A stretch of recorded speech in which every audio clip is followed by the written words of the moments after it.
station. This is ESA PAO in Rome. How do you hear me? And Jules, I have you loud and clear. Welcome aboard.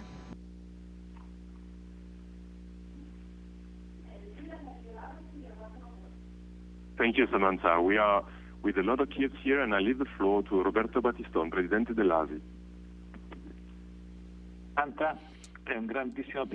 Samantha, it's a great pleasure to see you today in this great room full of young kids.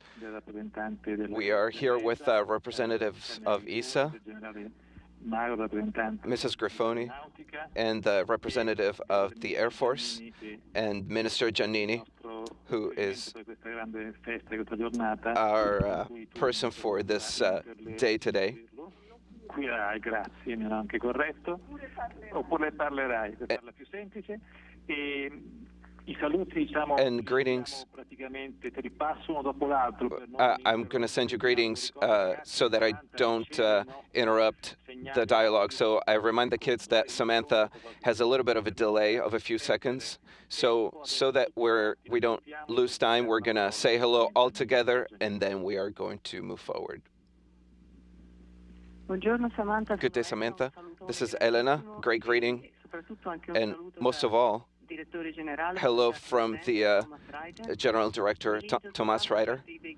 I just wanted to wish you congratulations for the work that awaits you in the next few weeks, and I hope to see you soon. Bye-bye. Good day, Samantha. I'm not General Magro, I'm Commander Ferro, but on whose behalf I bring you his greetings, and I bring you greetings of the entire Air Force, and we are waiting for you at your return. Good day, Samantha. I am Stefania Giannini, the Minister of Education for University and Research. I'm so happy to be here today with a great representation of the Italian schools. We are waiting for you, and I will let you know why. Oh, and we're starting with a question, so it's my turn. I have the privilege.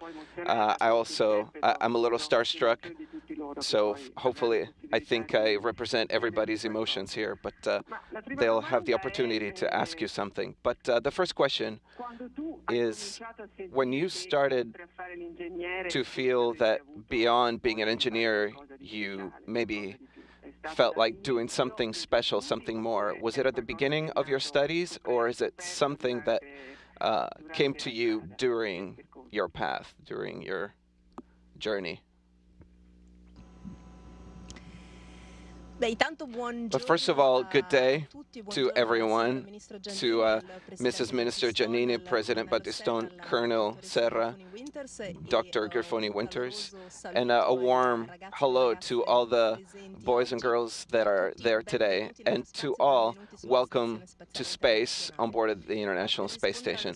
To answer your question, Minister, in truth, I've always dreamt since I was a little girl to travel in space as an astronaut. Perhaps I didn't even know what an astronaut was, but I wanted to go into space. Often I say that I didn't choose space as a career, but space chose me, because it happened before I really could make a conscious choice. But naturally, growing up and as a person develops interests, more concrete passions. So things that I developed for science, flight, technology, they put me on the right path to be able to realize this dream of being able to travel to space. So my fantasies as a child converged into my interests and my passions of a young woman and then an adult woman.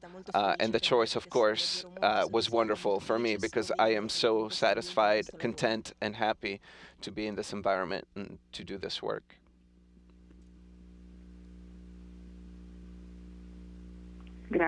Thank you. I think it's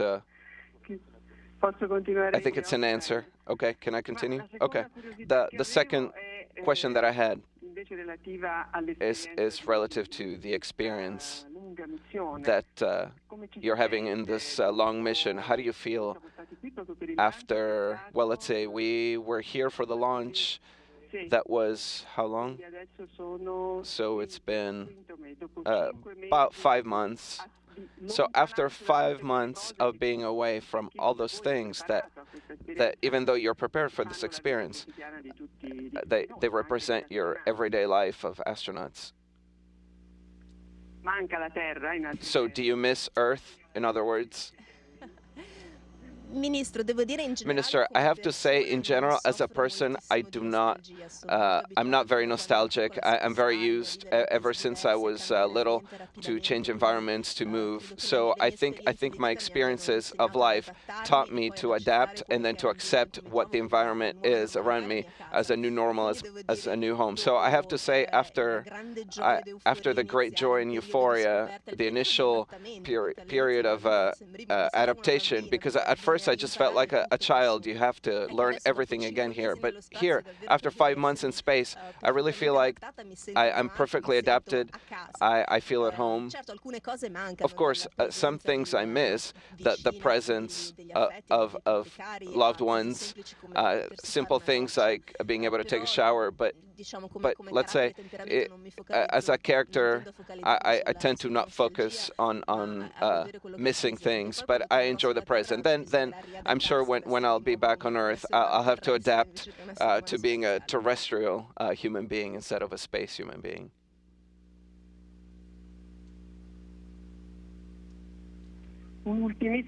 A very last question. How does a minister help all of these kids that are here and all their schoolmates that are in Italian schools today, if they want and if they have the same talents and determination to follow an extraordinary dream like that of becoming an astronaut or being a great scientist or a researcher? I'm putting in all my efforts, but perhaps seeing the world from above, you have some suggestions, even something important. I would be grateful if you could give me some. Minister, thank you for the question, and I will answer, but by saying that first, I don't feel competent to give suggestions about policy, but with humility, I would like to say that perhaps we need to increase attention in Italian schools for scientific topics like mathematics and technology, to increase or allow or increase effectiveness of learning English and let students move more in terms of international exchanges so that they can make experiences of study and life experiences abroad.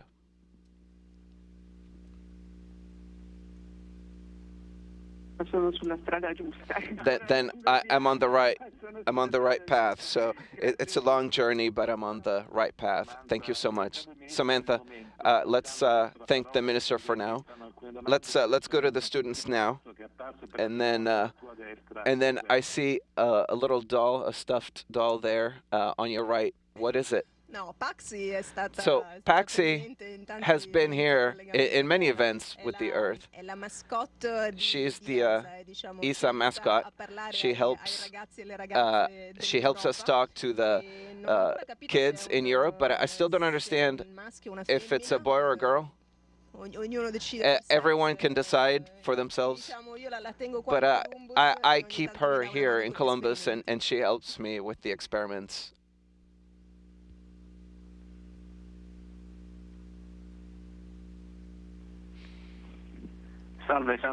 Hello, Samantha. This is Marco Gitto from Istituto Tecnologico of Milazzo. This is my question. Among your experiments on microgravity, the research can be an input to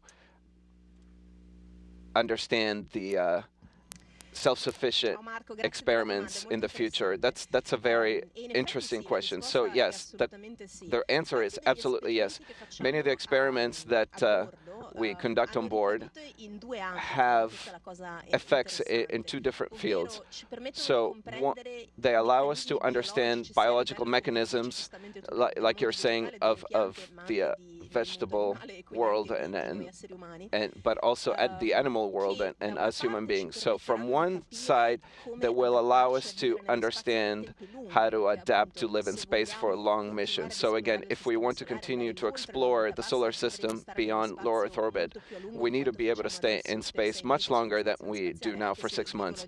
Even if I see here, you can't see him here, but my colleague who arrived here a couple of weeks ago, but he's going to be here for a year. But again, and then of course there are these things that we learn allow us to increase our insight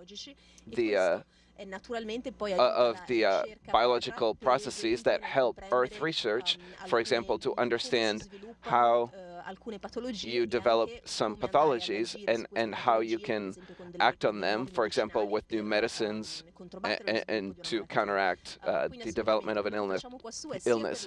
So again, what we do here is both for exploration and for Earth science in the fields of health and medicine.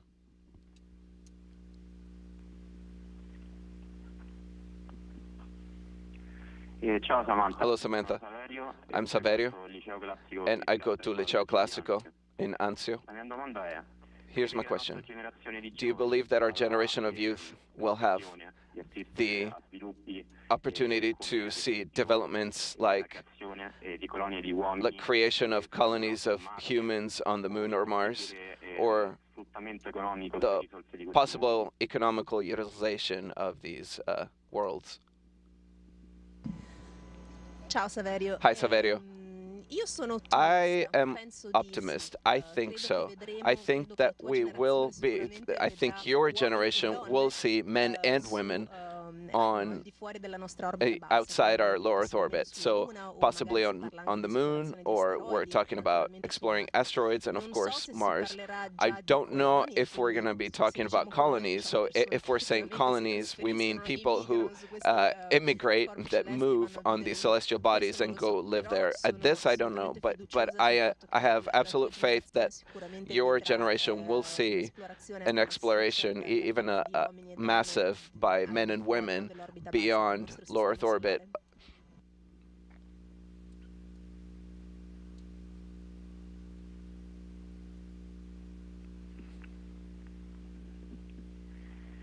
Good day, Captain Cristoforetti.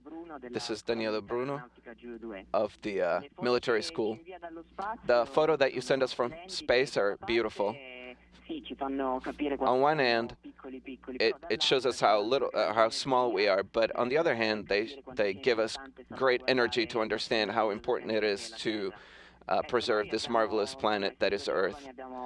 Being young, we have a long road in front of us, but I think your example and your experience are a great stimulus to face our activities, our challenges with great energy. Because if you said that if we have to choose between two roads, it's best to take the one uphill because it brings more success. So my question is, Captain, what is the right ingredient to arrive up there where you are?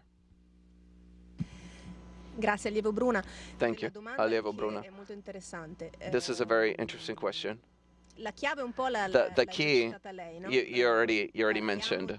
We are talking about making choices while we grow up that challenge us, that test our limits, because in this way you get stronger, you understand how strong you are, because in the end your strength and your grit are like muscles in our body. Either you use them or they deteriorate. So you have to continue to challenge yourself, stimulate yourself, create difficulties for yourself so that you can train these muscles like determination, motivation, and grit. So I believe truly that, of course, studying is very important, and that's a fact. But there are many people who are great in school and in college and in studies, but then what differentiates from really being able to achieve things, that's characters and grit and the ability every day to just grit your teeth and give everything you can. So when in doubt, without even thinking about it, pick the harder road.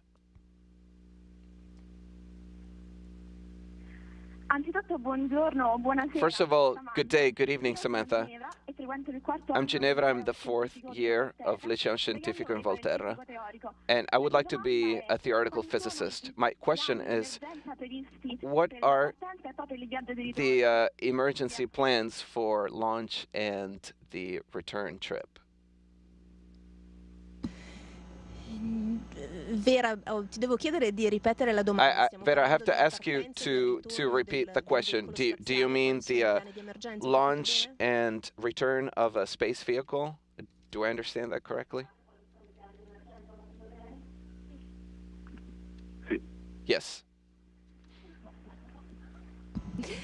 Okay, perfect. Allora, So first, I think you... il noccio. So I wanted to know what the emergency plans are. Okay, so they confirmed that that was a question. So I think that you definitely caught the fact that launch and return in a space mission are two critical moments, fundamentally because there are great energies at play. You know, during launch, you can see it visibly. There's a great energy that's released. We have to release a space vehicle at 400 kilometers per hour. So you're sending this space vehicle at a great speed at 28,000 kilometers per minute. So when you re-enter, you have to dissipate this energy so that you can impact the ground with an acceptable speed. So during launch, the bad things that can happen are malfunctions in the rocket. So there are emergency evacuation systems, especially when you're still on the launch pad. So for example, if a fire should develop or in the first phases of flight, there is an evacuation system that basically separates the vehicle from the rocket and pushes it away with a great acceleration. So let's say not very comfortable. Probably the astronauts would be hurt, but they would survive this emergency. And then throughout all the other phases until the orbital injection, depending on what phase you're in, and so at what altitude and speed you are, there are different procedures for emergencies to be able to come back to Earth safely. So in our case, we launched from Kazakhstan. So all the path throughout Asia was full of vehicles that were ready to help us rescue us in case we were not able to get to orbit and needed to re-enter the Earth before arriving in space. For re-entry, fundamentally, the emergencies that are predicted, or better, the contingencies that we have, go from an automatic re-entry from different kinds of manual re-entry. So from an automatic one to one completely manual, to even arrive to a ballistic re-entry, to where essentially you're re-entering like a rock. The Soyuz is able to survive, as the astronauts are.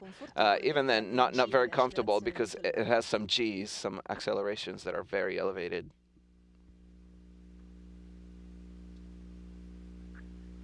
And that's it from Rome. Grazie. And that's it from Rome. Thank you, Samantha.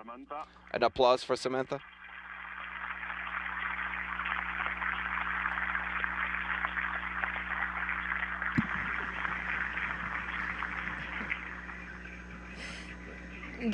Thank you. I thank you all. This was a great pleasure for me speaking with you. I know there are hundreds of young men and women in the room, so I truly hope that this can be a reason of inspiration for coming to space today, and I hope that you continue well in your studies, so continue to challenge yourselves so that you can grow as people, both prepared and faithful in your own abilities, so that you're going to be able to realize your dreams and aspirations. Good luck to all, and break a leg. Station, this is Houston ACR. That concludes the event. Thank you. Thank you, European Space Agency, Italian Education Minister Stefania Giannini and guests. Station, we are now resuming operational audio communications.